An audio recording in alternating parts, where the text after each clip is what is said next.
Indian single malt, people who drink single malt, perhaps people who closely observe how the Indian beverage industry is performing at the moment. Indian single malts have now pipped foreign brands in sales for the very first time globally in 2023, currently command over 53% of the market share. So all on your screens at this point, from Amrut to Rampur to Indari, are now most number of single malts sold outside of India, globally commanding over 53% share. Right, it talks a lot about the kind of brand value that Indian single malts have accumulated, in the recent past. Because let's face it, when it comes to single malts, we're talking about one country barely. We're talking about Scotland and Scotch only, and whiskies made in that part of the world. But the fact of the matter is that Indian spirits manufacturers, we're talking about whiskey right now, but let's face it, from craft whiskies to craft gins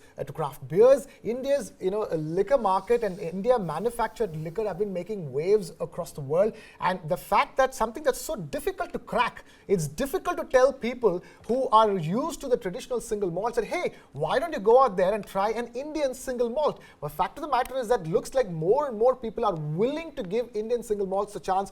Indian single malts with the kind of branding, positioning, and the quality of the spirit itself is certainly impressing people, Shweta, and that is something to take note of, because traditional single malt drinkers, for them to shift out of what they are drinking to another single malt brand manufactured outside of their traditional places is a big shift. It's a big mental shift. It's a big attitude shift. And the fact that these numbers tell us that shift is taking place, and it's taking place at such a fast pace that we're now outselling some of the traditional single malts. That's great news for Indian spirits manufacturers. And let's quickly run our viewers through some of these numbers, quite staggering for that matter. Of the total sales of about 6,75,000 cases of single malts sold in India last year, around 3,45,000 cases were retained by Indian origin makers, so including your likes of from Amrut to Indari, and of which remaining 3,30,000 were by Scottish and other makers. Of course, Scottish brands,